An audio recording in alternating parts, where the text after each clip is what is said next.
Nous allons maintenant demander à Dieu son aide avant de lire la parole de Dieu ensemble, afin qu'il bénisse notre temps dans sa parole. Prions. Notre Père céleste, nous te remercions pour cette occasion que tu nous donnes pour pouvoir ouvrir ta sainte parole ensemble et de la lire.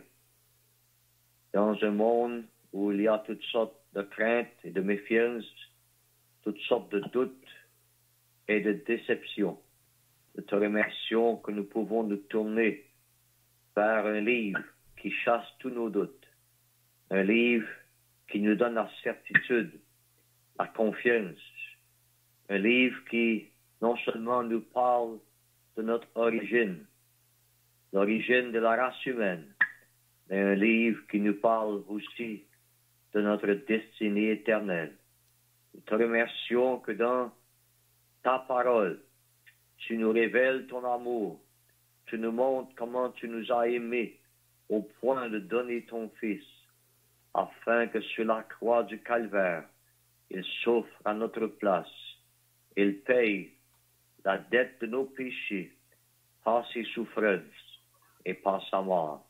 Nous te remercions pour le Seigneur Jésus et nous voulons demander ton aide afin que nous puissions bien parler de lui et le présenter d'une telle manière que ceux qui écoutent ce soir seront attirés à lui afin de se confier en lui comme leur sauveur personnel.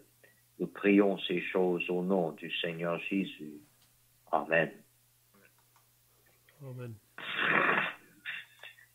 Nous allons lire ensemble dans le livre des Actes des Apôtres au chapitre 26. Dans ce chapitre ici, nous avons le récit intéressant de la comparution de Paul devant un gouverneur qui s'appelait Festus et devant un roi qui s'appelait Agrippa. Et Paul ne manque pas l'occasion de leur parler de ce qui lui est arrivé plusieurs années avant sur le chemin de Damas, comment le Seigneur Jésus l'a sauvé. Donc, l'apôtre Paul leur raconte son témoignage.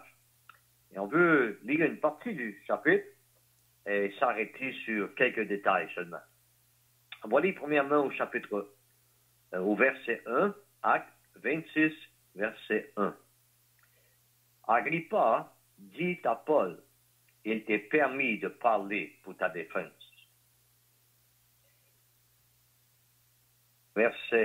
Et Paul ayant étendu la main, se justifiant en ces termes, je m'estime heureux, roi Agrippa, d'avoir aujourd'hui à me justifier devant toi de toutes les choses dont je suis accusé par les Juifs, car tu connais parfaitement leurs coutumes et leurs discussions. Je te prie donc de m'écouter avec patience. Au verset 4, il parle de sa vie, dès sa tendre enfance. C'est passé à Jérusalem, parce qu'il a été élevé religieusement. Et verset 9, Paul dit ceci, « Pour moi, j'avais cru devoir agir vigoureusement contre le nom de Jésus de Nazareth. C'est ce que j'ai fait à Jérusalem.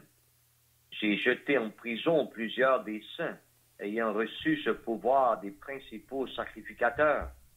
Et quand on les mettait à mort, je joignais mon suffrage à celui des autres.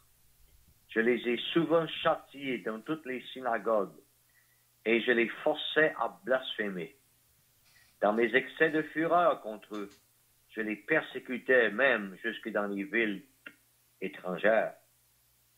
C'est dans ce but que je me rendis à Damas avec l'autorisation et la permission des principaux sacrificateurs. Dans le milieu du jour, au roi, je vis en chemin resplendir autour de moi et de mes compagnons une lumière venant du ciel et dont l'éclat surpassait celui du soleil. Nous tombâmes tous par terre et j'entendis une voix qui me disait en langue hébraïque, « Saul, Saul, pourquoi me persécutes-tu? Il te serait dû de regimber contre les aiguillons.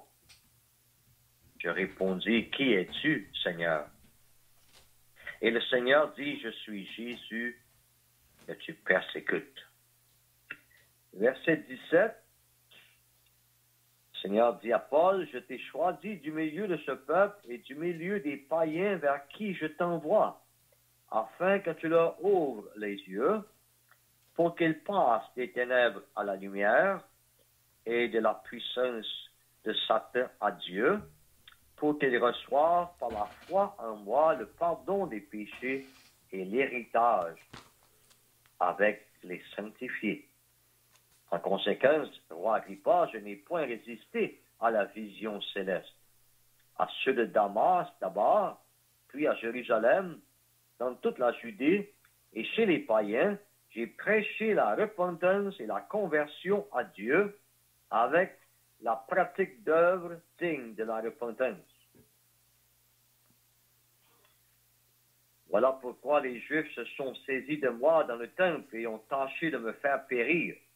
Mais grâce au secours de Dieu, j'ai subsisté jusqu'à ce jour, rendant témoignage devant les petits et les grands, sans m'écarter en rien de ce que les prophètes et Moïse ont déclaré devoir arriver, savoir que le Christ souffrirait et que ressuscité le premier d'entre les morts, il annoncerait la lumière au peuple et aux nations.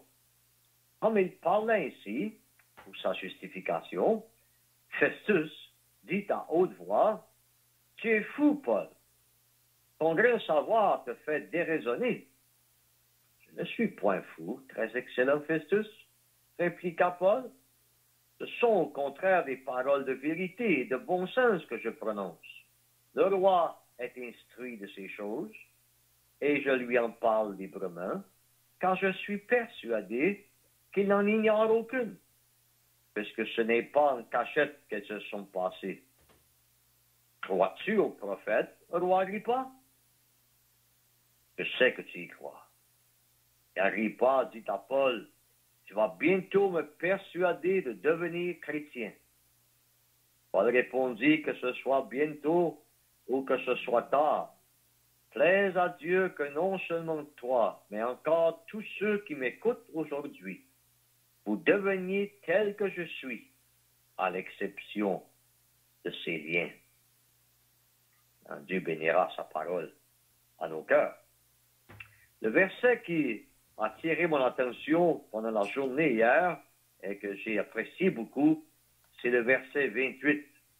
J'ai lu l'histoire, une partie de l'histoire pour montrer qu'est-ce qui est derrière ces paroles d'Agrippa. La plupart de la lecture qu'on a fait ce soir, c'est l'apôtre Paul qui parle.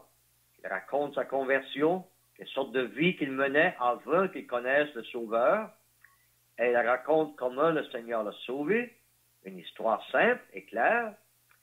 Et il dit à Festus et à Agrippa, qu'est-ce qu'il a prêché, qu'est-ce qu'il continue de prêcher.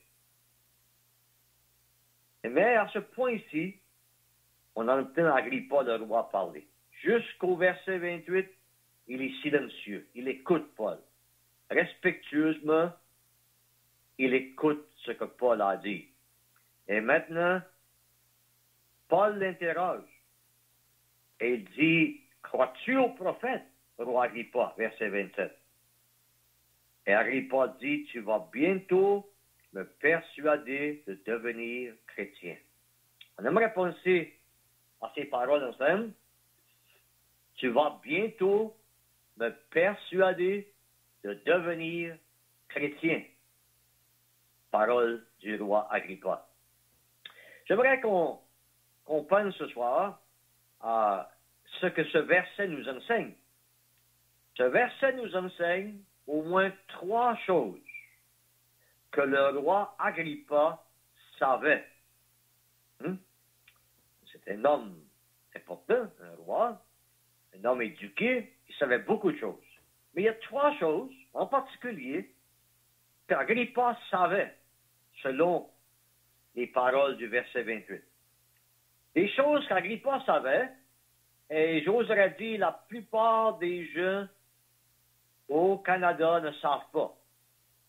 Peut-être même dans d'autres pays. 3 choses qu'Agrippa savait et que la plupart des gens ne savent pas.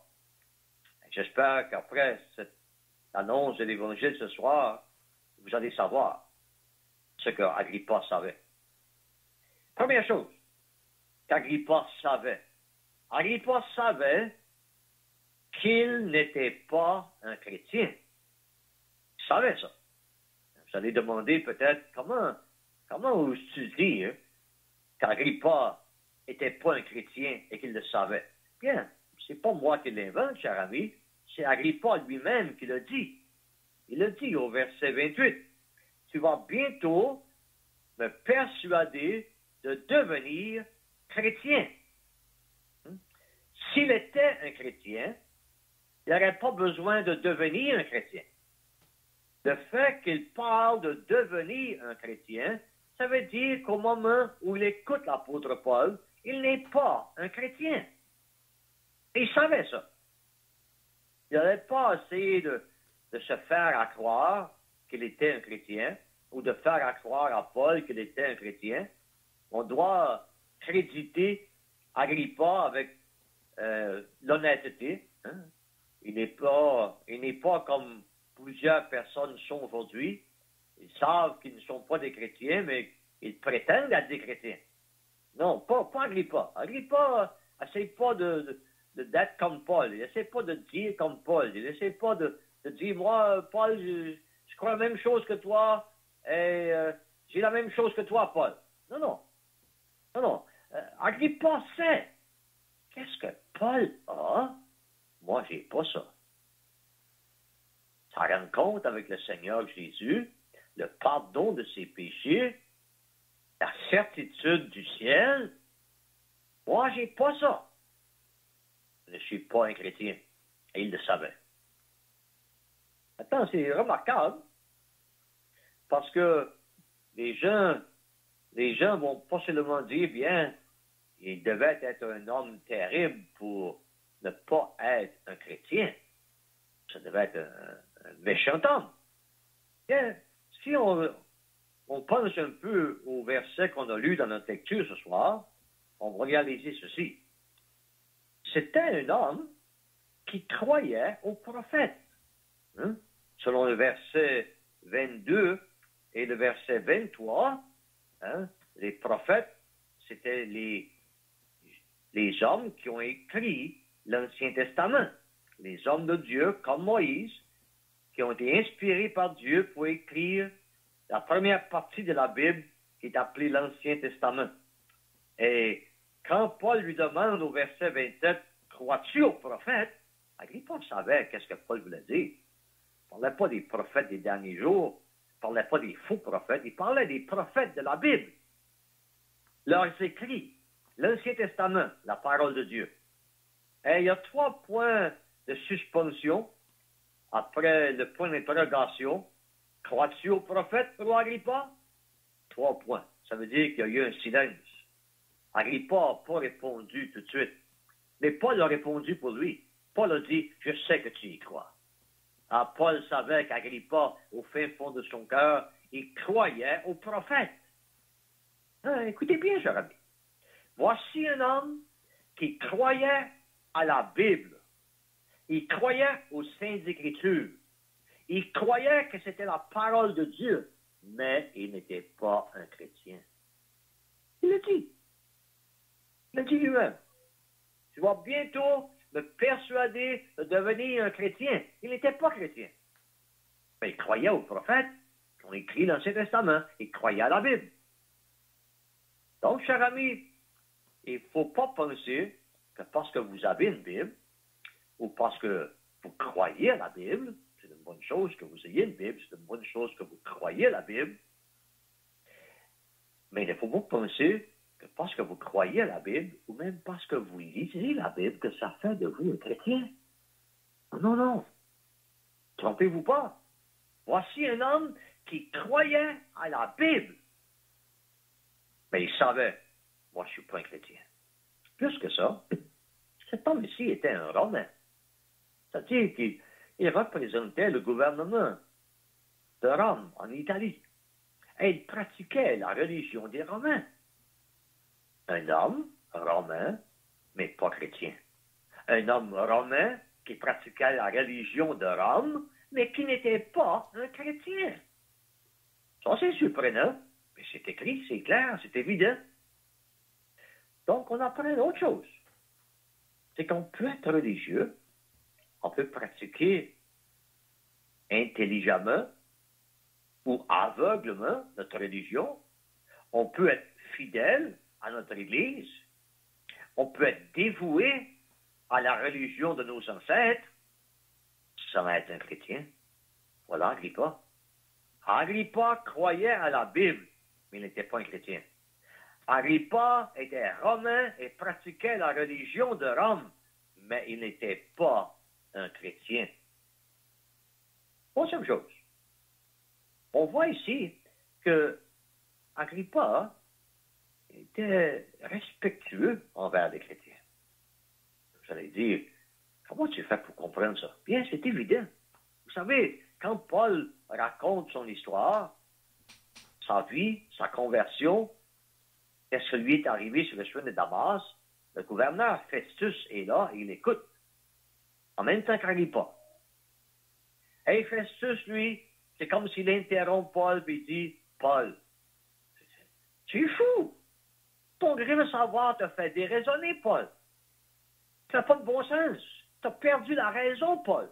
Tu délires, Paul. Tu es fou. Hein, Agrippa ne dit pas ça. C'est évident que Festus, lui, il respectait pas Paul. Il pensait que Paul avait perdu la carte. Mais Agrippa, lui, il dit rien de même. Il dit rien de même. C'est évident qu'il respecte Paul. C'est évident qu'il écoute Paul et il réalise qu'est-ce que Paul a, c'est vrai. Qu'est-ce que Paul dit, c'est vrai. C'est réel. Mais il n'était pas un chrétien. Maintenant, cher ami, il faut l'appliquer à vous qui écoutez ce soir. Je ne sais pas qui est à l'écoute, mais j'aimerais que vous vous posiez la question. Est-ce possible que parmi ceux qui écoutent ce soir, il y a des gens comme Agrippa? Des gens qui croient à la Bible.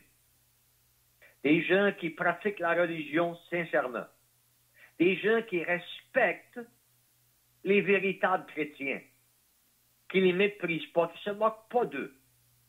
Mais vous n'êtes pas chrétien vous-même. C'est réel, cher ami. Agrippa savait qu'il n'était pas un chrétien. Je vous pose la question, cher ami, ce soir. Est-ce que vous savez que vous n'êtes pas chrétien? Est-ce que vous avez découvert ça? Est-ce que vous avez reconnu ça? Être un chrétien, vous savez, c'est avoir le Christ comme notre sauveur. Être un chrétien, c'est certain du ciel. Être un chrétien, c'est avoir le pardon de nos péchés. Être un chrétien, c'est être en amour avec le Seigneur Jésus-Christ parce que sur la croix, il est mort pour moi. Est-ce que vous avez un temps comme ça dans votre vie? Un temps comme l'apôtre Paul, quand vous vous êtes converti au Seigneur Jésus-Christ et vous avez mis votre confiance en lui. Ça, c'est la première chose qu'Agrippa savait. Il savait qu'il n'était pas un chrétien, même s'il croyait à la Bible. Même s'il pratiquait la religion. Même s'il respectait les chrétiens. Et chers amis, ce soir, faites pas d'erreur. On ne peut pas être un chrétien sans le savoir. Non.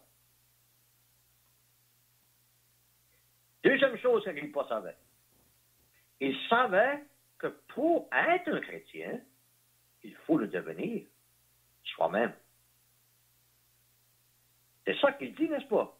Au verset 28. Tu vas bientôt me persuader de devenir chrétien. Devenir chrétien. Pour être un chrétien, Agrippa savait, il faut le devenir. Il faut un moment dans la vie quand je deviens un chrétien. Agrippa savait, les chrétiens n'ont pas toujours été des chrétiens. Agrippa savait, ceux qui sont des chrétiens le sont devenus à un moment donné dans leur vie. Ça, c'est très intéressant, n'est-ce pas? Ça veut dire qu'il n'y a personne qui est automatiquement un chrétien en entrant dans le monde. Non, non, non, non. Non. Il n'y a personne qui est automatiquement un chrétien parce que ses parents sont des chrétiens. Ça permet de la vie. Il n'y a personne qui est automatiquement un chrétien parce qu'il fréquente une église qui s'appelle chrétienne.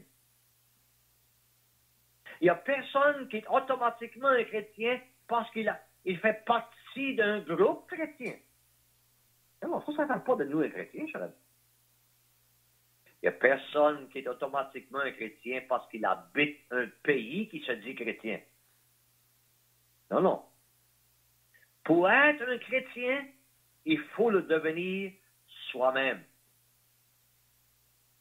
Ça veut dire que qu'est-ce que mes parents ont fait avec moi quand j'étais un petit bébé, en mettant quelques gouttes d'eau sur la tête, ça n'a pas fait de moi un chrétien. Parce que je n'étais même pas conscient de qu'est-ce qui m'arrivait. Quelqu'un d'autre l'a fait pour moi. Non, non. On ne peut pas faire un chrétien avec quelqu'un d'autre.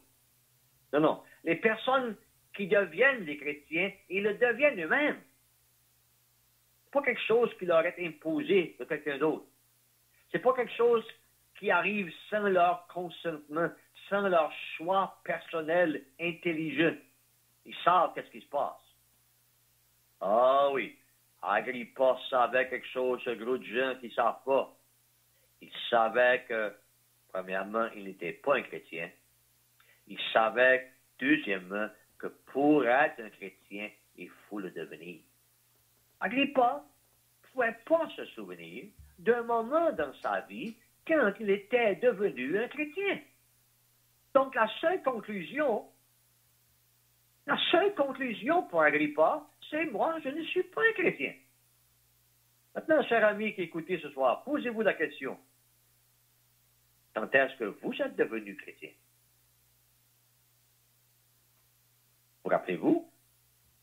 Si vous ne vous rappelez pas quand vous vous êtes converti au Christ, quand vous avez reçu le Sauveur, et en recevant le Sauveur, le pardon de vos péchés, vous ayant repenti pour croire en lui comme votre Sauveur personnel, cher ami, faites pas d'erreur.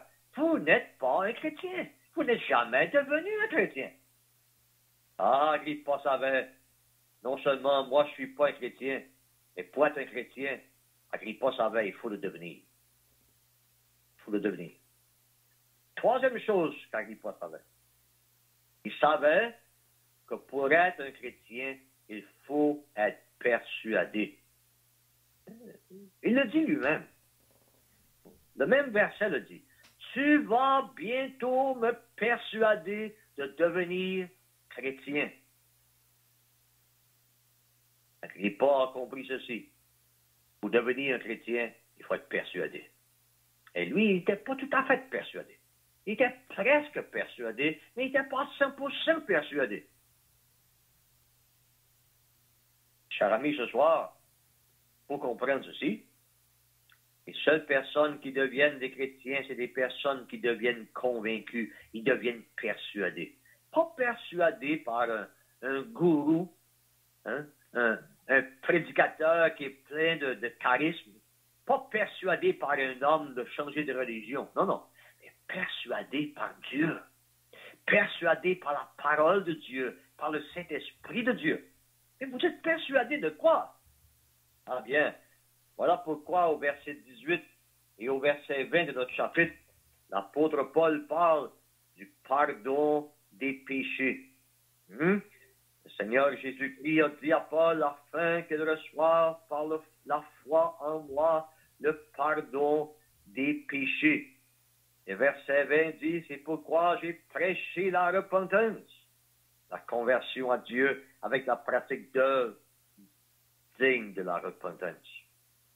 Donc, on doit être, premièrement, persuadé à propos de nos péchés. On doit être persuadé à propos de la gravité de nos péchés. Vous savez, les personnes qui ne pensent pas qu'ils sont des pécheurs, ils ne sont jamais devenus des chrétiens. Non, tous les véritables chrétiens, chers amis, ils se rappellent quand leur péché est devenu sont devenus un fardeau dans leur conscience et ils ont été saisis par le fait, moi j'ai péché contre Dieu et je suis coupable d'avoir offensé Dieu. C'est grave. Je suis un ennemi de Dieu. J'ai péché contre lui. Persuadé de la gravité de mes péchés. Agrippa savait, pour devenir un chrétien, il faut être persuadé. C'est possible que Agrippa pensait sérieusement, mais il n'était pas 100% convaincu qu'il était aussi pécheur que Dieu disait qu'il était. Voilà pourquoi l'histoire termine sans qu'Agrippa devienne un chrétien. Alors, il était presque persuadé, mais pas persuadé. Qu'est-ce qui se passe avec vous, cher ami? Peut-être vous avez lu la Bible, peut-être vous-même dites que vous aimeriez ça, être sauvé. Et la question se pose. Est-ce que vous avez été persuadé par la parole de Dieu que vos péchés vous méritent une place en enfer, que vos péchés vous condamnent, que vos péchés vous barrent le ciel?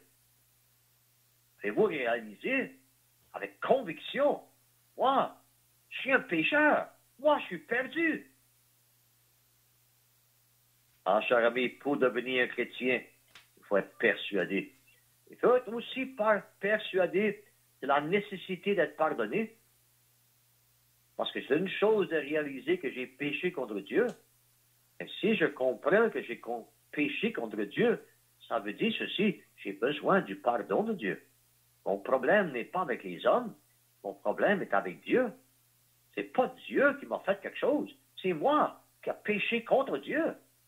Et j'ai besoin d'avoir son pardon, sinon, comment me présenter devant lui? Comment oser mourir et arriver devant la présence de Dieu? Comment oser penser que j'entrerai dans son ciel si j'ai péché contre lui et je n'ai jamais été pardonné? Oh, cher ami, pour devenir un chrétien, il faut être persuadé, moi j'ai besoin du pardon. Et ce pardon-là, Dieu seul peut me le donner. Il faut être aussi persuadé que les souffrances et la mort du Seigneur Jésus-Christ à la croix, c'est assez pour me sauver. Ah, cher ami, ça c'est la bonne nouvelle. Ça c'est la bonne nouvelle. C'est que lorsqu'on réalise qu'on est des pécheurs, lorsqu'on est persuadé qu'on est méchant, au point qu'on ne peut pas rentrer au ciel à cause de nos péchés, on comprend ceci, cher ami, que Dieu a envoyé du ciel son Fils. Comme l'apôtre Paul le dit si bien ici, au verset 23, savoir que le Christ souffrirait et que ressuscité le premier d'entre les morts, il annoncerait la lumière au peuple et aux nations. Oui, Dieu a envoyé son Fils pour qu'il souffre. Sauf pourquoi? Sauf pour nos péchés. Pour qu'il meure. Pour quelle raison? Pour nos péchés, cher ami. L'Évangile, selon 1 Corinthiens chapitre 15, c'est que Christ est mort pour nos péchés, selon les Écritures. Il a été ressuscité le troisième jour. Il n'est plus sur la tombe, sur la croix. Il n'est plus dans la tombe, il est vivant. Et c'est lui qui sauve, cher ami. C'est lui qui pardonne. Parce que sur la croix, il a souffert pour tous les péchés qu'on a faits. Il les a portés dans son propre corps. Et il a payé à Dieu le prix que Dieu exigeait afin que les pécheurs comme vous et moi puissions être pardonnés. Pardonnés de nos péchés. Oh, cher ami, j'espère que vous allez être persuadés ce soir. Persuadés que vous êtes un pécheur. Persuadés que vous avez besoin du pardon de Dieu. Persuadés que sur la croix, il y a 2000 ans passés maintenant, le Fils de Dieu est mort à la place des pécheurs coupables, à ma place et à ta place, mon ami, afin que toi tu te tournes vers lui pour croire en lui, pour te confier en lui. Et si tu te confies en lui, mon ami, tu vas devenir un chrétien. Tu auras le pardon de tes péchés. Dieu te le donne. Tu sauras dans ton âme, j'ai maintenant la vie éternelle. Mes péchés ont été purifiés, pardonnés complètement, gratuitement, éternellement. J'ai le pardon de Dieu C'est le Seigneur Jésus-Christ qui a payé pour ce pardon en donnant sa vie à la croix. Maintenant, je suis un chrétien. J'espère, cher ami, que l'histoire d'Agrippa va vous parler ce soir. Je répète les 3 points. Agrippa savait quelque chose que la plupart des gens ne savent pas, mais que tous doivent savoir avant d'aller au ciel. Il savait qu'il n'était pas un chrétien. Il savait que pour être un chrétien, il faut le devenir. Il savait que pour devenir un chrétien, il faut être persuadé. J'espère que ce soir, vous n'allez pas faire comme Agrippa et juste être presque persuadé, presque convaincu.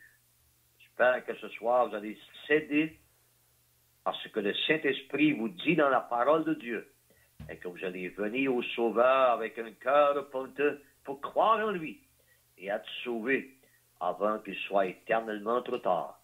Que Dieu bénisse sa parole. Nous allons terminer par la prière.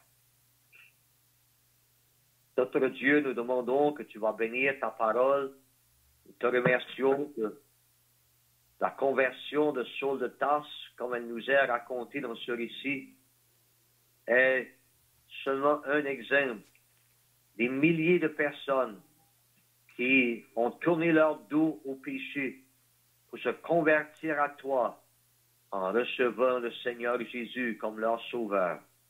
Et ce soir, notre Dieu, pour tous ceux qui écoutent, qui se rappellent très bien de ce moment de leur vie où ils ont cru en ton Fils et sont maintenant des chrétiens.